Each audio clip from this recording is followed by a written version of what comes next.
Chunks Corner! Here we are. Here I am. Here we are. Here I am. Here you are. There you are. We're back. We are reading Harry Potter every single day for an hour.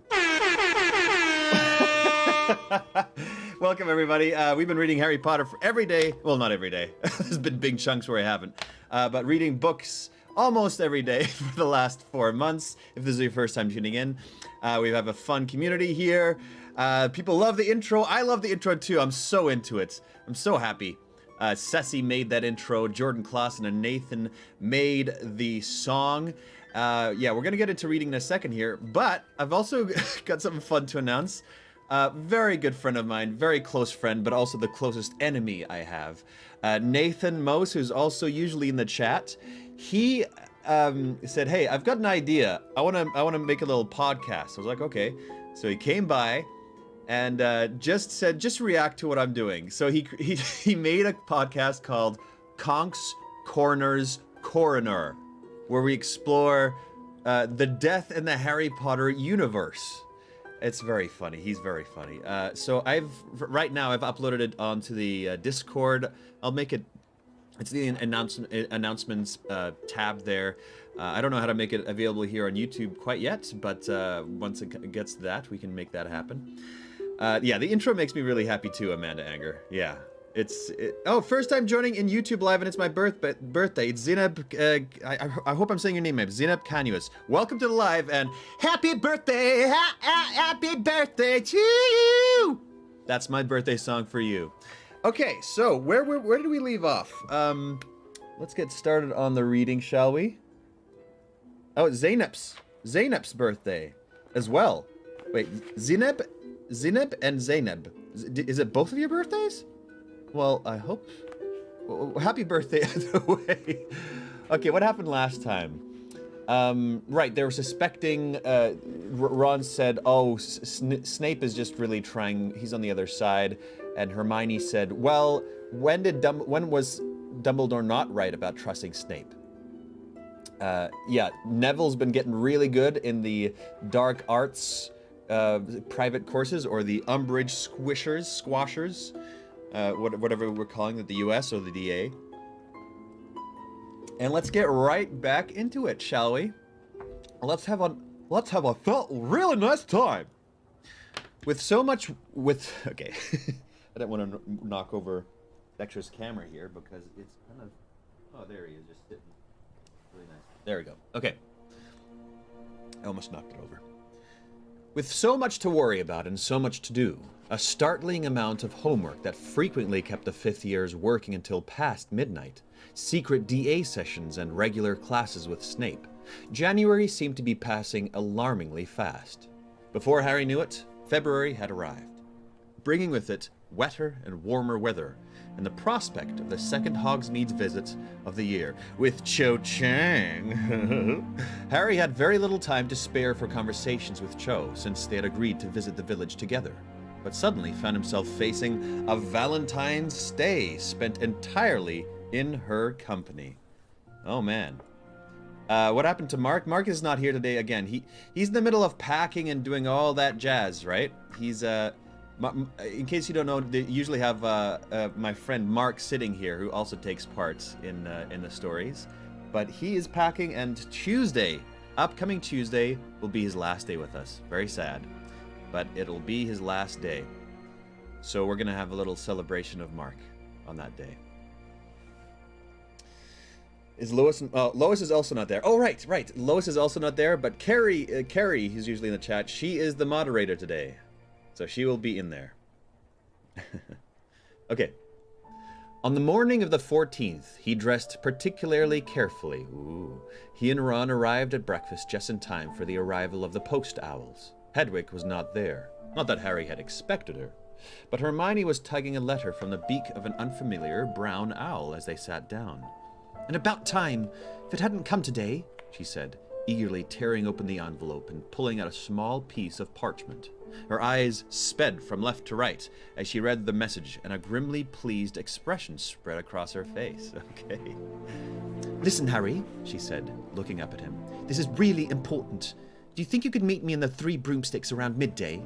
"Well, I don't know," said Harry uncertainly. Cho might be expecting me to spend the whole day with her. We never said what we were going to do. Well, bring her along if you must, said Hermione urgently. But will you come? Well, all right. But why? I haven't got time to tell you now, but I've got to answer this quickly. And she hurried out of the great hall, the letter clutched in her one hand and a piece of toast in the other. Are you coming? Harry asked Ron, but he shook his head, looking glum. I can't come into Hogsmeade at all. Angelina wants a full day's training, like it's going to help. We're the worst team I've ever seen. You should see Sloper and Kirk. Okay, Kirk has an E at the end, so I'm going to call him Kirke. You should see Sloper and Kirke. I almost made a mistake in there. You should see Sloper and Kirke. They're pathetic, even worse than I am. He heaved a great sigh. I don't know why Angelina won't just let me resign. It's because you're good when you're on form. That's why, said Harry irritably. Carrie is positively drunk. With power! Here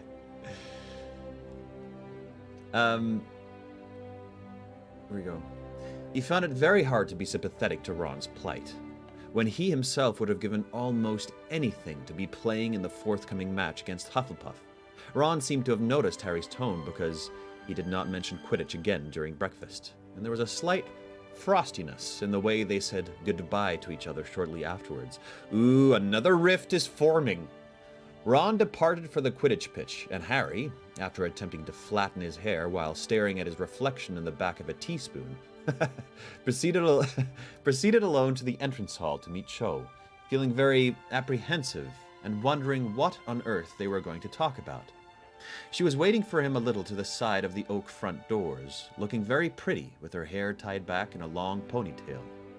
Harry's feet seemed to be too big for his body as he walked towards her, and he was suddenly aware... One second. I need to get my... I forgot to get my keyboard out of the way. It's always in the way here. So that I can get access to my wonderful songs on my wonderful button pad, whatever you call. Okay. Harry's feet seemed to be too big for his body as he walked towards her, and he was suddenly horribly aware of his arms and how stupid they must look swinging at his sides.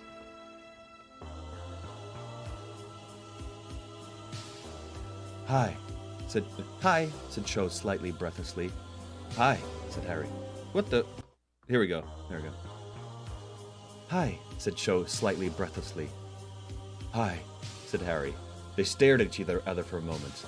They kissed and rolled around on the floor for about 20 minutes. All the students were goggling. Teachers tried to tear them apart, but too late. Their love bond was too strong.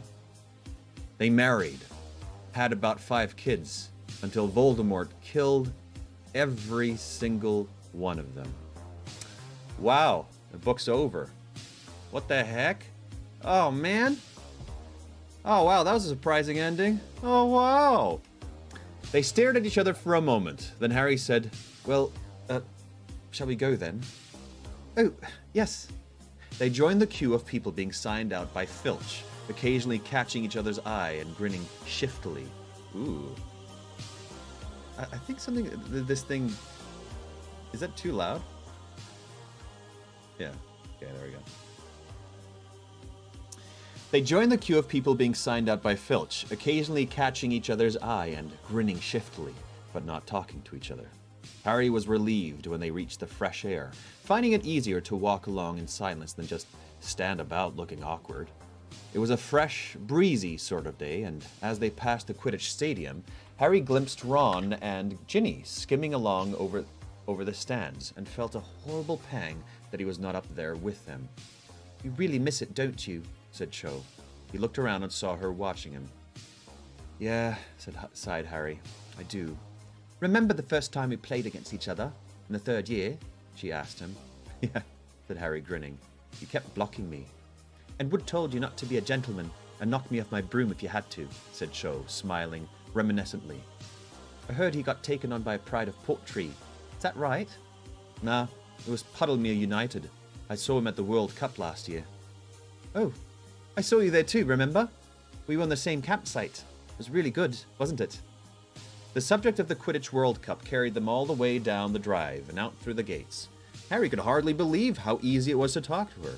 No more difficult, in fact, than talking to Ron or Hermione.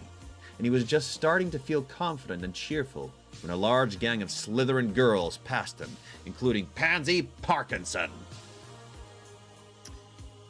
How many episodes do they have to wail before they get a shout-out? Who?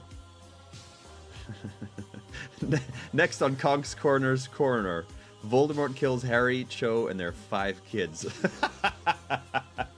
That's so funny. Potter and Chang screamed... Oh, Pansy. Potter and Chang screamed Pansy to a chorus of snide giggles. Chang, I don't think much of your taste, unless Diggory was good-looking. The girls sped up, talking and shrieking in a pointed fashion with many exaggerated glances back at Harry and Cho, leaving an embarrassed silence in their wake. Harry could think of nothing else to say about Quidditch, and Cho, slightly flushed, was watching... And Cho, slightly flushed, was watching her feet. So, where do you want to go? Harry asked as they entered Hogsmeade. The high street was full of students ambling up and down. Okay, so I'm gonna put this on when there's actually romantic moments. Yeah, where the heck is Cody, huh? Who does Cody think he is? Always disappearing on us like this. Jeez.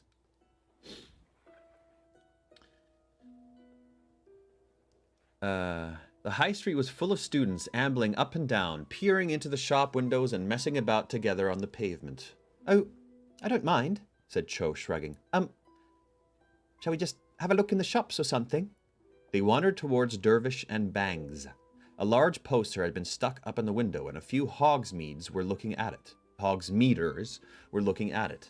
They moved aside when Harry and Cho approached, and Harry found himself staring once more at the pictures of the 10 escaped Death Eaters. The poster, by order of the Ministry of Magic, offered 1,000 galleon reward to any witch or wizard with information leading to the recapture of any of the convicts pictured. John's voice is dry, he needs to moisten it with some water. Cody is wailing.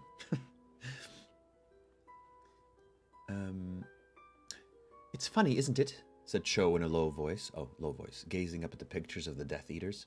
Remember when that Sirius Black escaped, and there were Dementors all over Hogsmeade looking for him? And now 10 Death Eaters are on the loose. There are no Dementors anywhere. Yeah, said Harry, tearing his eyes away from Bellatrix Lestrange's face to glance up and down the high street. Yeah, that is weird. Wait, Dementors all over Hogsmeade looking for... Wait a second, what is she saying? Remember when that Sirius Black... When Sirius Black escaped, there were Dementors all over Hogsmeade looking for him. And now... Oh, right, okay. So... Now 10 Death Eaters are on the loose. No Dementors are on... Oh, okay, yeah, that's a good point, Cho. That's a really good point. He wasn't sorry that there were no Dementors nearby, but now he came to think of it, their absence was highly significant. They had not only let the Death Eaters escape, they weren't bothering to look for them. It looked as though they were really outside Ministry control now. The 10 escaped Death Eaters were staring out of every shop window he and Cho passed. It started to rain as they passed Scriven shafts. Cold, heavy drops of water kept hitting Harry's face and the back of his neck. What is this joke about whales? There's some kind of joke about whales in the chat I'm not getting. Do you want to get a coffee? Said Cho tentatively as the rain began to fall more heavily. Yeah, all right, said Harry, looking around. Where? Oh, there's a really nice place just up here. Haven't you ever been to Madame Puddifoot's? Madame Puddifoot, if she's a character who needs some adjectives for a voice according to the books, not the movies, give me some adjectives for her voice, she said brightly, leading him up a side road and into a small tea shop that Harry had never noticed before. It was a cramped, steamy little place, where everything seemed to have been decorated with frills or bows. Everything. Harry was reminded unpleasantly of Umbridge's office. Cute, isn't it? Said Cho happily. Yeah, said Harry untruthfully. Look, she's decorated it for Valentine's Day, said Cho, indicating a number of golden cherubs that were hovering over each of the small circular tables, occasionally throwing pink confetti over the occupants. Ah. They sat down. I don't know who's saying that. They sat down at the last remaining table, which was over by the steamy window. Top Gun song, please. Okay, seems like it's Top Gun song time.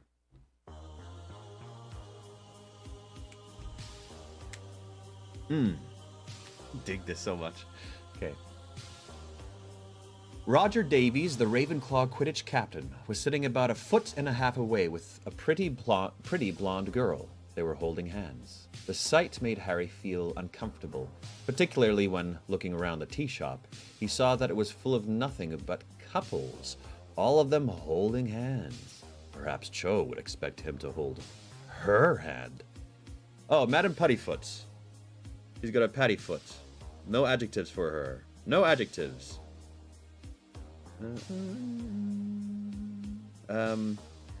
Yeah. We're all wailing. So no adjectives for her. So I'm just gonna make something up. Madame Pattyfoot, a very stout woman with a shiny black bun, squeezing between their table and Roger Davies with great difficulty. Okay. What can I get you on these? Said Madame Pattyfoot, squeezing between their table and Roger Davies with great difficulty. 2 coffees, please, said Cho. In the time it took for their coffees to arrive, Roger Davies and his girlfriend had started kissing over their sugar bowl. Harry wished they wouldn't. He felt that Davies was setting a standard with which Cho would soon expect him to compete. He felt his face growing hot and tried staring out of the window, but it was so steamed up. It was so steamed up. Actually, let me bring this closer. I feel like this needs a little bit more of bass to it. Right. Okay. Oh no! It all fell off. Ah! Okay, here we go.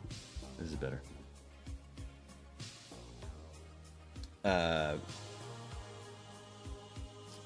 Okay, where are we going? He felt his face growing hot and tried staring out the window, but it was so steamed up, he couldn't see the street outside. To postpone the moment when he would have to look at Cho, he stared up at the ceiling as though examining the paintwork and received a handful of confetti in the face from their hovering cherub. After a few more painful minutes, Cho mentioned Umbridge. Oh, okay, it's not romantic anymore. Harry seized on the subject with relief, and they passed a few happy moments abusing her. But the subject had already been so thoroughly canvassed during DA meetings, it did not last very long. Silence fell again. Harry was very conscious of the slurping noises coming from the table next door, and cast wildly around for something else to say. Do not ASMR this, John. Don't do it. Maybe I just will. Who's saying this? Listen. Do you want to come with me to the 3 Broomsticks at lunchtime? I'm meeting Hermione Granger there. Cho raised her eyebrows. You're meeting Hermione Granger? Today? Yeah, well, she asked me to, so I thought I would. Do you want to come with me? She said it wouldn't matter if you did. Oh. Well, that was nice of her. But Cho did not sound as though she thought it was nice at all. On the contrary, her tone was cold, and all of a sudden she looked rather forbidding. A few more minutes passed in total silence, Harry drinking his coffee so fast that he would soon need a fresh cup. Beside them, Roger Davies and his girlfriend seemed glued together at the lips. Cho's hand was lying on the table beside her coffee, and Harry was feeling a mounting pressure to take hold of it. Just do it, he told himself, as a fount of mingled panic and excitement surged up inside his chest. Just reach out and grab it. Amazing how much more difficult it was to extend his arm 12 inches and touch her hand than it was to snatch a speeding snitch from midair. But just as he moved his hands forwards, Cho took hers off the table. She was now watching Roger Davies kissing his girlfriend with a mildly interested expression. He asked me out, you know, she said in a quiet voice, a couple of weeks ago. Roger. I turned him down, though. The beginning of that song is so funny. The beginning of that song is so funny.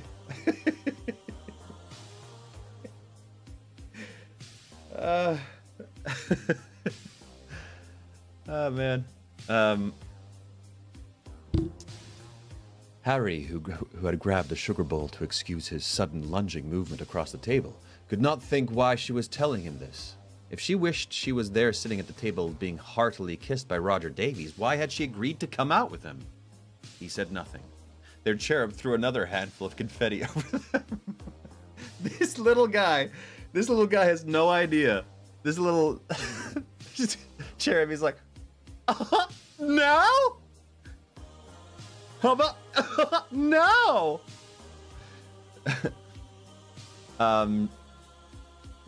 Where are we? Some of it landed in the last cold dregs of coffee Harry had been about to drink. I came in here with Cedric last year, said Cho. In the second or so it took him for him to take in what she had just said, Harry's insides had become glacial. He could not believe she wanted to talk about Cedric now, while kissing couples surrounded them and a cherub floated over their heads. Well, Harry's being kind of the idiot. You did it first, man. Cho's voice was rather higher when she spoke again. I've been meaning to ask you for ages. Did he mention me at all before he died? This was the very last subject on Earth Harry wanted to discuss, and least of all with Cho. Well, no, he said quietly. There wasn't time for him to say anything. So, do you get to see a lot of Quidditch in the holidays? You support the Tornadoes, right? His voice sounded falsely bright and cheery. To his horror, he saw that her eyes were swimming with tears again, just as they had been after the last DA meeting before Christmas. Look, he said desperately, leaning in so that nobody else could overhear. Let's not talk about Cedric right now. Let's talk about something else. But this apparently was quite the wrong thing to say. I thought, she said, tears spattering down onto the table. I thought you'd... I understand. I need to talk about it. Surely you need to talk about it too. I mean, you saw it happen, didn't you? Everything was going nightmarishly wrong. Roger Davies' girlfriend had even unglued herself to look around at Cho crying. Well, I have talked about it, Harry said in a whisper. To Ron and Hermione, but... Oh, you'll talk to Hermione Granger, she said shrilly, her face now shining with tears. Several more kissing couples broke apart to stare. But you won't talk to me. But perhaps it's best if we just paid and you went and met up with Hermione Granger like you obviously want to.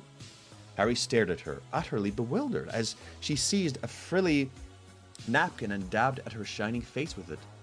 Cho? He said weakly, wishing Roger would seize his girlfriend and start kissing her again to stop her goggling at him and Cho. Yeah, this is really cringy, true. Not good, Harry.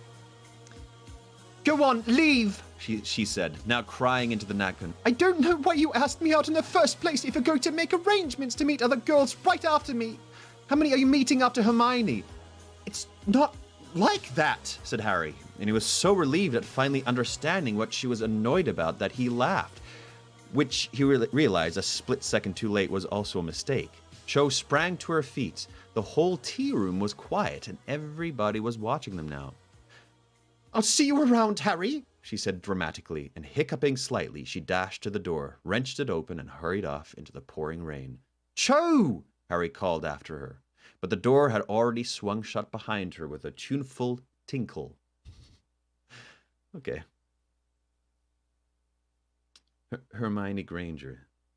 They need a relationship class, but who would teach it? Yeah, which teacher would teach relationship class? Oh gosh, probably Snape. Yeah. There was a total silence within the tea shop. Every eye was on Harry. He threw a galleon down onto the table, shook pink confetti out of his hair, and followed Cho out of the door. It was raining hard now, and she was nowhere to be seen. He simply did not understand what had happened. Half an hour ago, they had been getting along fine. Women, he muttered angrily. Oh, come on. Where did he hear this? Did he hear it on TV? That's not That's one piece of writing, and we're like, women. That's like an adult joke to make. That's not like a teenage joke to make.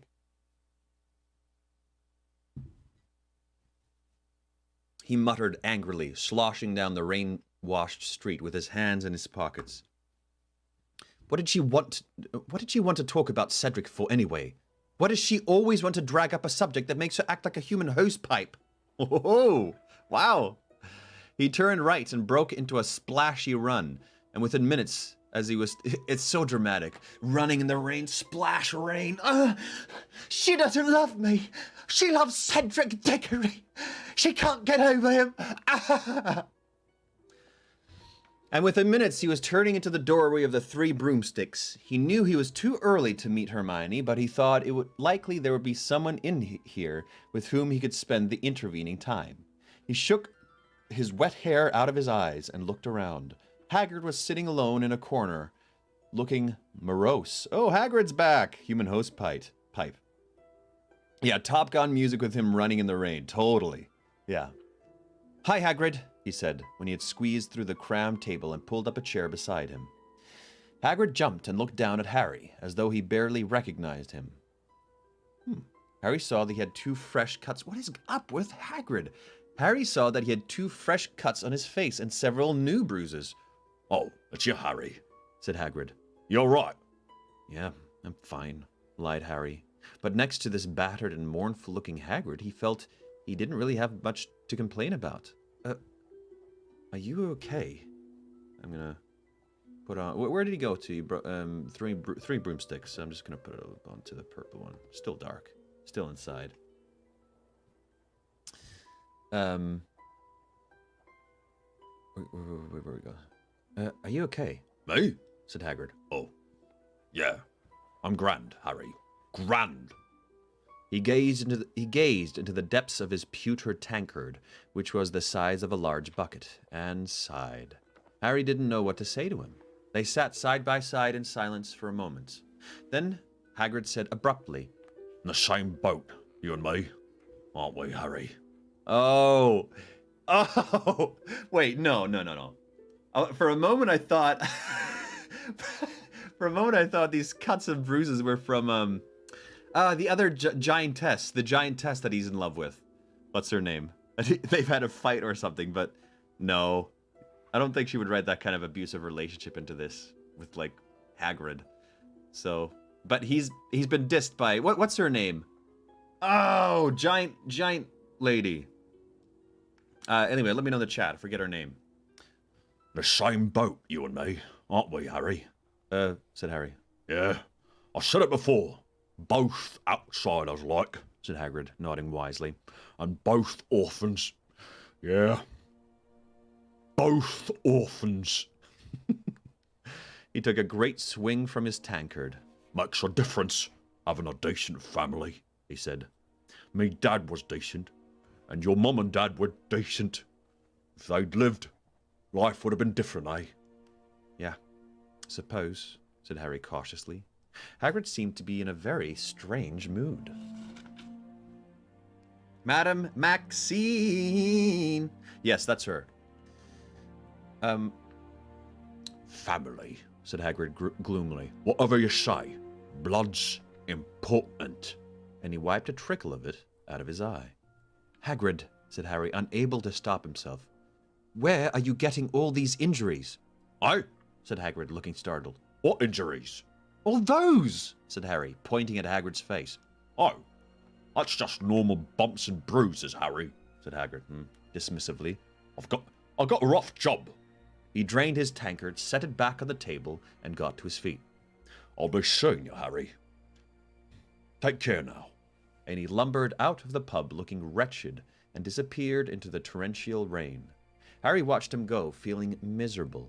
Hagrid was unhappy, and he was hiding something, but he seemed determined not to accept help. What was going on? But before Harry could think about it any further, he heard a voice calling his name. Harry! Harry, over here! Hermione was waving at him from the other side of the room.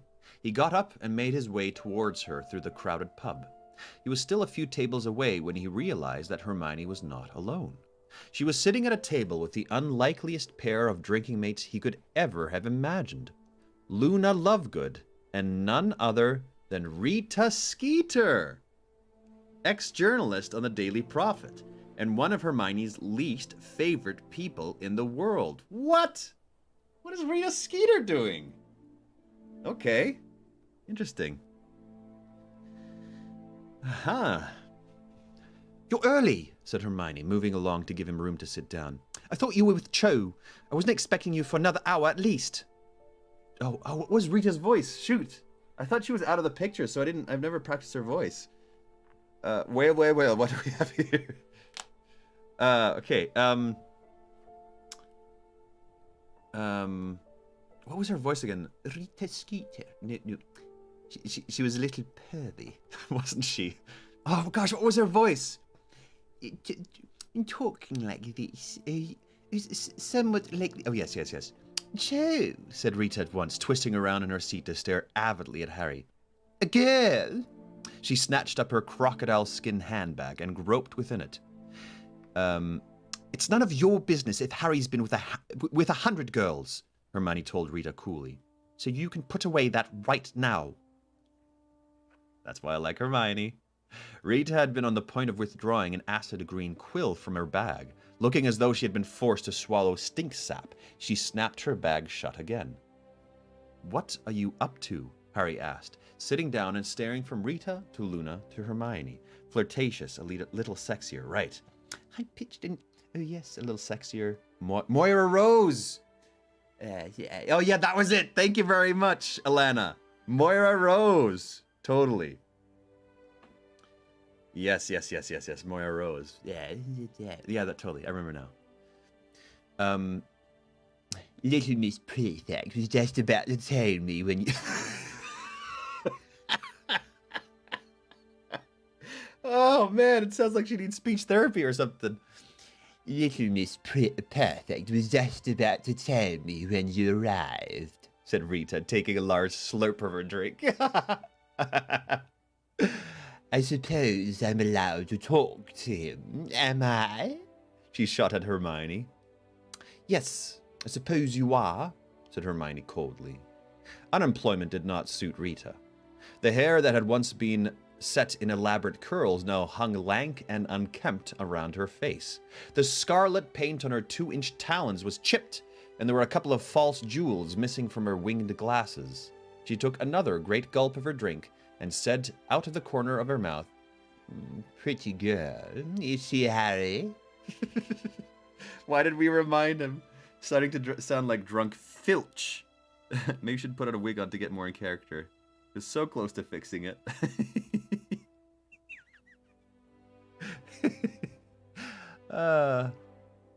One more word about Harry's love life and the deal's off, and that's a promise, said Hermione irritably. What deal? Said Rita, wiping her mouth on the back of her hand. You haven't... Oh yeah, I'm a bit higher and a bit sexier. There we go. You haven't mentioned that... You haven't mentioned a deal yet, Miss Prissy. You just told me to turn up. Oh, one of these days. She took a deep, shuddering breath. Yes, one of these days you'll write more horrible stories about Harry and me, said Hermione indifferently. Find someone who cares, why don't you? They've run plenty of horrible stories about Harry this...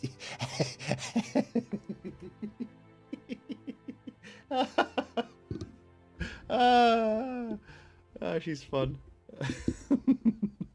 It's like Rita's tongue is too big for her mouth. Yeah, totally. Okay, yeah,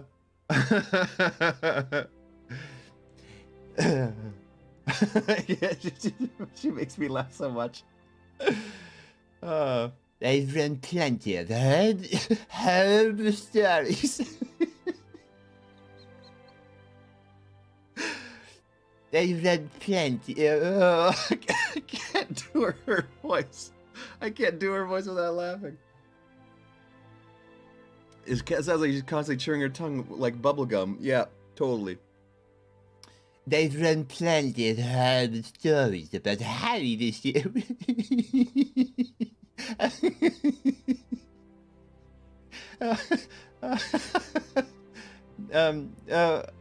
About Harry this year without my help, said Rita.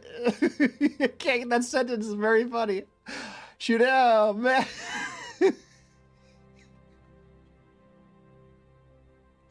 Oh my gosh.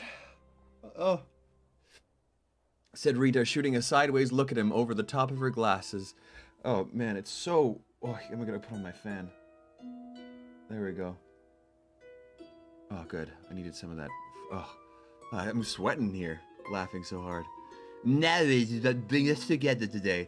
That is, 3 Men and a Little Lady, right? Love that movie.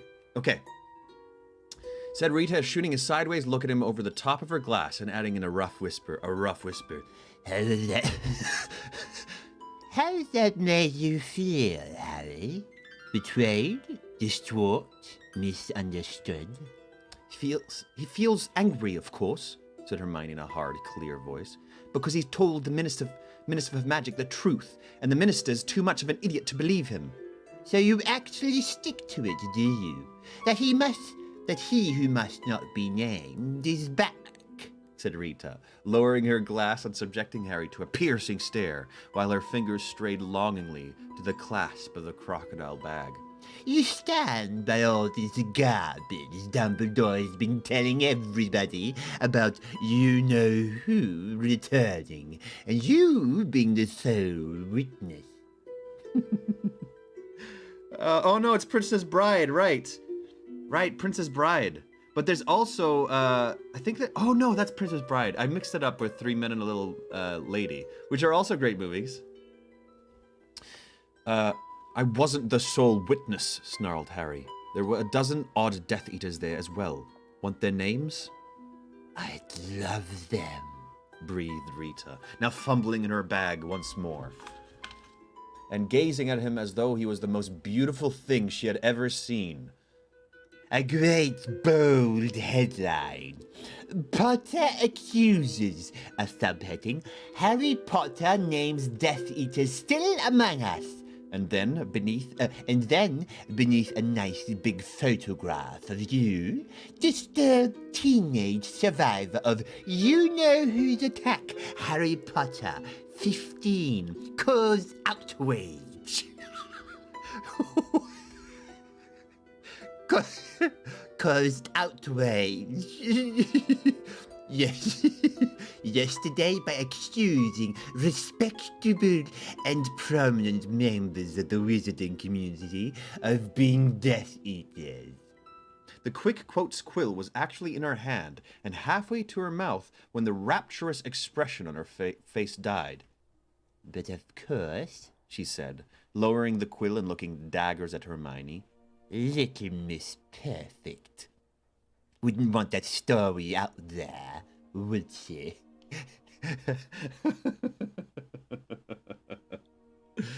Oh, so funny. As a matter of fact, said Hermione sweetly, that's exactly what little Miss Perfect does want. Rita stared at her. So did Harry. Luna, on the other hand, sang Weasley is Our King dreamily under her breath and stirred her drink with a cocktail onion on a stick. You want me to report what he says about he who must not be named? Rita asked Hermione in a hushed voice. Yes, I do, said Hermione. The true story, all the facts, exactly as Harry reports them. He'll give you all the details. He'll tell you the names of the undiscovered Death Eaters he saw there. He'll tell you what Voldemort looks like now. Oh, get a grip on yourself, she added contemptuously, throwing a napkin across the table, for at the sound of Voldemort's name, Rita had jumped so badly she had slopped half her glass of fire whiskey down on herself. Hermione is so awesome. She's the coolest. Rita blotted the front of her grubby raincoat, still staring at Hermione. Then she said baldly, The Prophet wouldn't print it. In case you haven't noticed, nobody believes his cock and bull story. Everyone thinks he's delusional. Now, if you let me write the story from that angle... We don't need another story about how Harry's lost his marbles, said Hermione angrily. We've had plenty of those already, thank you. I want him given the opportunity to tell the truth. There's no market for a story like that, said Rita coldly. You mean the Prophet won't print it because Fudge won't let them, said Hermione irritably.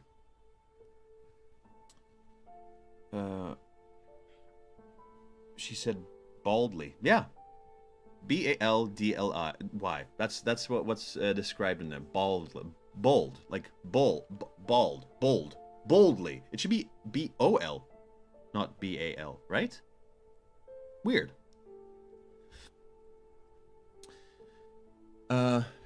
Rita gave Hermione a long, hard look. Then, leaning forwards across the table towards her, she said in a businesslike tone, All right, Fudge is leaning on the Prophet, but it comes to the same thing. They won't print a story that shows Harry in a good light. Nobody wants to read it. It's against the public mood.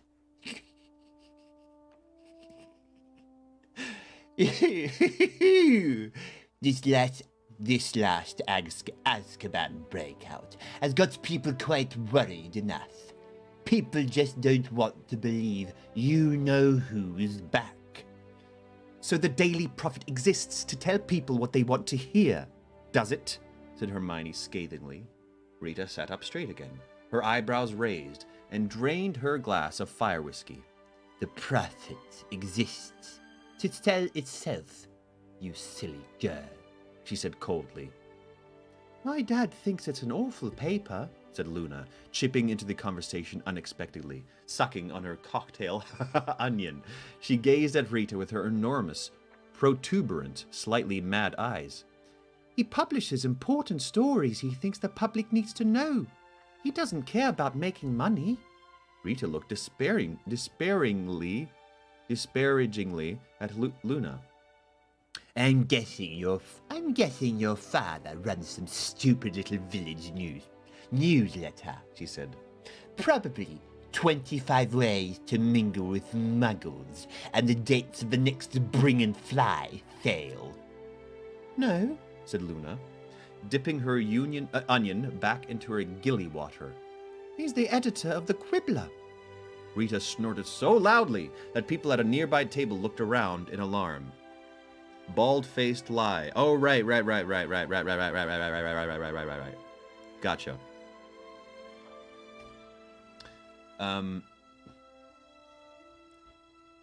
Important stories he thinks the public needs to know, eh? Rita, she said witheringly. I could manure my garden with the contents of that drag. Well, this is your chance to raise the tone of it a bit, isn't it? Said Hermione pleasantly. Luna says her father's quite happy to take Harry's interview. That's who'll be publishing it. Rita stared at them both for a moment, then let out a great whoop of laughter. Okay, how did she laugh? Yeah. That's how she laughs.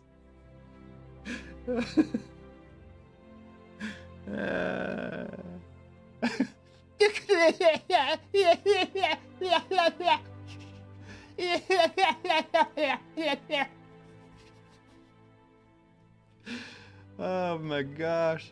The Quibbler, She said, cackling. You think people would take him seriously if he's published in the Quibbler? Some people won't, said Hermione in a level voice, but the Daily Prophet's version of the Azkaban breakout has some gaping holes in it. I think a lot of people will be wondering whether there isn't a better explanation of what happened, and if there's an alternate story available, even if it's published in a... She glanced sideways at Luna. In a... well, an unusual magazine. I think they might be rather keen to read it. Rita didn't say anything for a while, but eyed Hermione shrewdly, her head a little to one side. All right. Let's say for a moment I'll do it, she said abruptly. What kind of fee am I going to get? I don't think Daddy exactly pays people to write for the magazine, said Luna dreamily. They do it because it's an honor and, of course, to see their names in print. Rita Skeeter looked as though the taste of stink sap was strong in her mouth again as she rounded on Hermione. I'm supposed to do this for free? Well, yes, said Hermione calmly, taking a sip of her drink. Otherwise, as you very well know, I will inform the authorities that you are an unregistered animagus.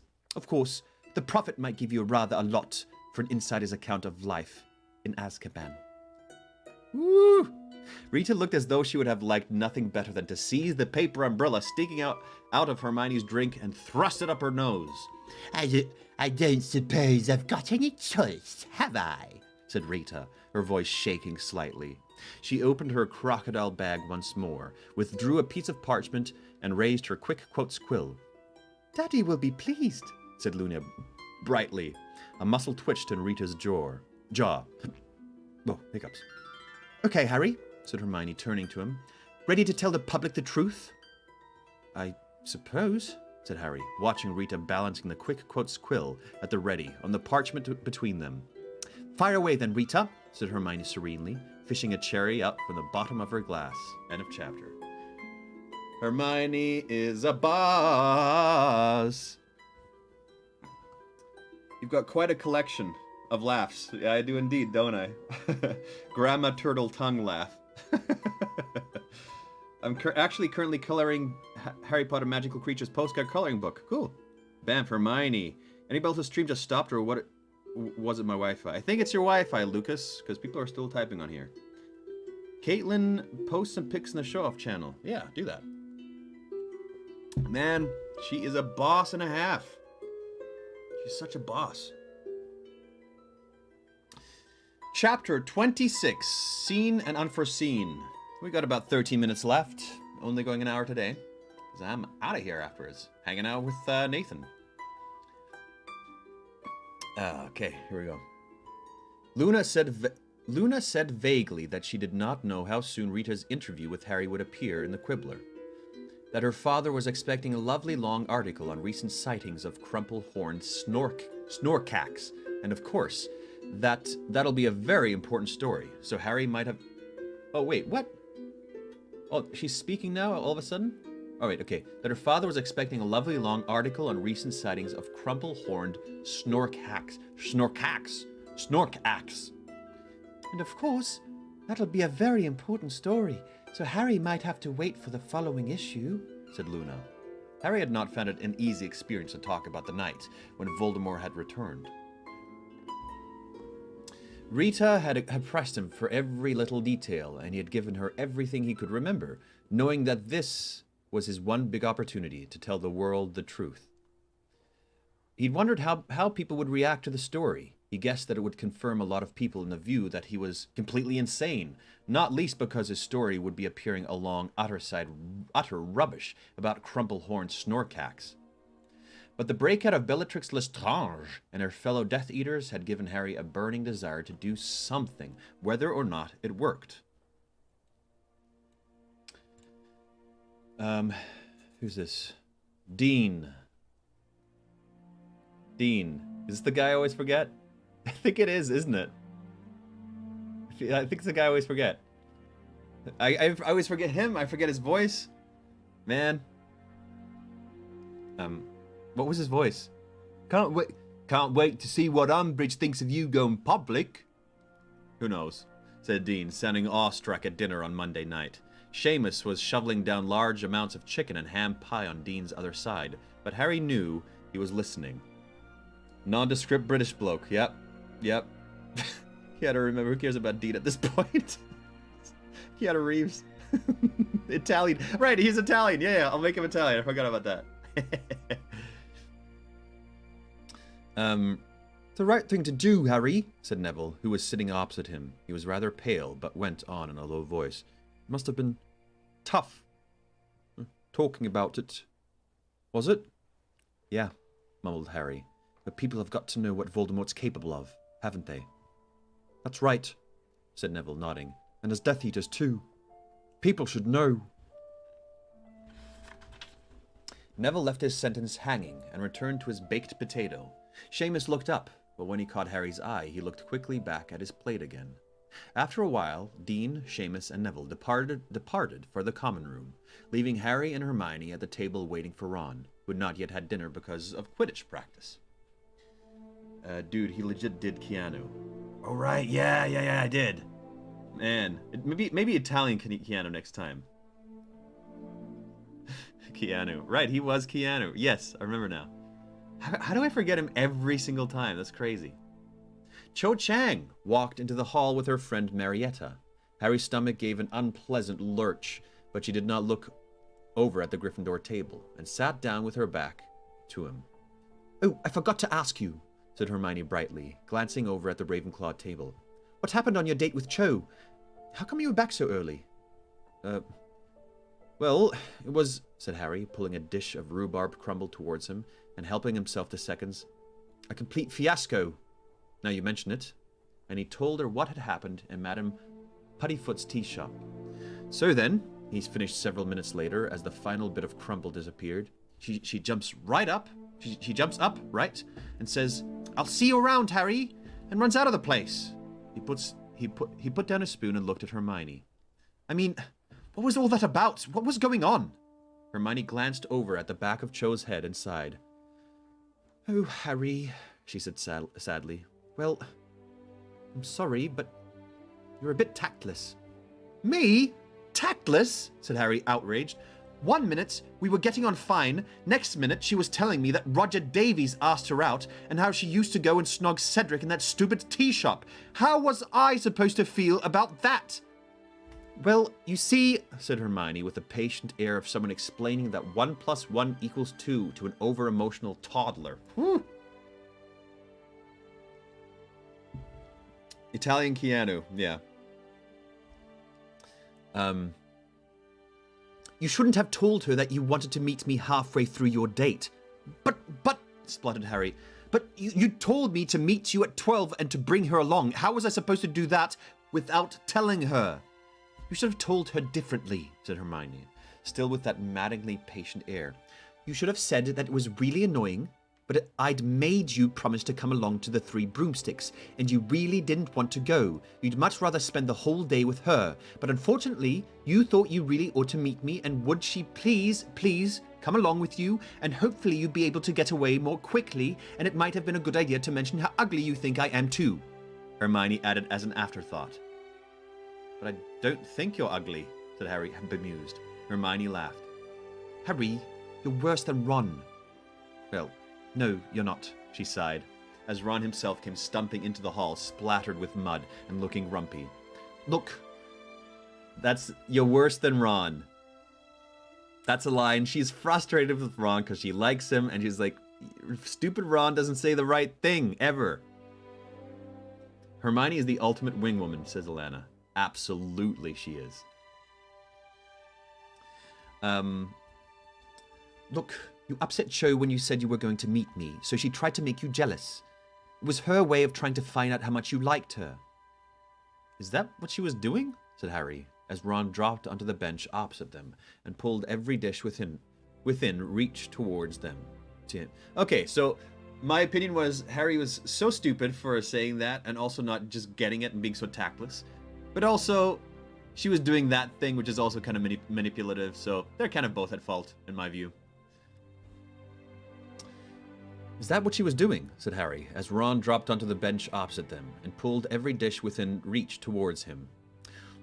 "Well, wouldn't it have been easy if she just asked me whether I liked her better than you?" Girls don't often ask questions like that," said Hermione. "Well, they should," said Harry forcefully. "Then I could have just told her I fancy her, and she wouldn't have had to get herself all worked up again about Cedric dying." "I'm not saying that what she did was sensible," said Hermione, as Ginny joined them, just as muddy as Ron and looking equally disgruntled. "I'm just trying to make you see how she was feeling at the time." "You should write a book," Ron told Hermione, as he cut up his potatoes, translating mad things girls do so boys can understand them. "Yeah," said Harry fervently, looking over at the Ravenclaw table. Cho had just got up and still not looking at him, she left the great hall, feeling rather depressed. He looked back at Ron and Ginny. So, how was Quidditch practice? It was a nightmare, said Ron in a surly voice. Oh, come on, said Hermione, looking at Ginny. I'm sure it wasn't that... Oh, girl, so complicated. We're forgetting his human also exists. Ron is worse. Ron is me. They're teenagers. Yeah, they're teenagers, totally. This sequence should be in every marriage counseling manual. Compelling stuff. Maybe, Nathan, that can be your next podcast. Once you've explored all the deaths, you can explore all the relationships. How about that, Nathan? You should write that book. Yes, it was, said Ginny. It was appalling. Angelina was nearly in tears by the end of it. Ron and Ginny went off for baths after dinner. Harry and Hermione returned to the busy Gryffindor common room. Okay, I'm going to end there. Getting close to 7. I'll leave a little time for interaction and questions and premonitions. A lot of high school drama in this book, huh? A lot of that. I just want you to like me. I just want you to like me. It's basically the whole book. That's Harry Potter and the Why Won't You Like Me. No, go long. I knew all the right answers that I had read this book as a teenager. Is this how you landed your wife, Nathan? Like having Hermione with me, whispering in my ear. I don't have any premonitions. There's not much that new that was revealed or to premonish about, right? They went on a date, then they went and created that article, and now they just debriefed on it. So nothing crazy happened to really premonition. What's your best bad date story, John? Oh, you know what? I know I have one. I'm just so bad at remembering bad date stories. Ah, man. I know I have one. Ah, gosh, I'm gonna have to think about it. I can't remember right now. I know I have one. I just have bad memory, as you all know, as you all clearly know. Harry Potter and the Vexing Female Psyche. Make a Hagrid song, and can you please give me a shout out? IVFL26, make a Hagrid song. Oh, maybe. Oh, good question, Bruno. How will the article turn out? Well, she will definitely post it the way she has to, because she's been forced to by Hermione. Yeah. Who beat Hagrid up? Who beat Hagrid up? Who was it? Who beat Hagrid up? Oh no, it can't be anybody at Hogwarts. Maybe he... Oh, wait. I'm premonitioning. Premonition, it's time for my premonition. He is training as well. He is training. He's not getting beat up. He is training with somebody to also prepare. It has something to do with the Giants. He's training with the Giants. That's what he's doing. He's got the Giants on board already, and he's training with them. There we go. Every live when you say Keanu Dean as a reminder. What do you think is going to be the reaction of the Quibbler's article? Quibbler. I think it's really gonna split people. There's gonna be more people believing Harry and his story, and there's gonna be more people against him because it's a big, grand thing to say. Yeah. Alicia, stem cells are going to be bringing the dinosaurs back. Conk's Corner's Crooner, where you walk us through the creation of these songs, like Song Exploder. Funny. Good. Okay. Hey, everybody. It's 7 o'clock. I had a nice little nap before this, so I'm probably going to have a nice little nap after this, too. Today is a tired day for some reason. I don't know why, but that was fun. I will see you tomorrow, Friday. Mark may or may not be there tomorrow. If not, he's gonna be. Oh yeah, right. I'm going to my friend's cabin from Saturday to Tuesday. I'm back on Tuesday though, so we'll not have a reading coming Monday. So prep yourself for that. No reading on Monday. So Mark will maybe be there tomorrow, but he will for sure be there on Tuesday, where we'll give him a nice send-off. A nice goodbye. Okay, everybody. Much love. Hope you have a wonderful afternoon and evening. I will see you see you tomorrow for Conk's Corner.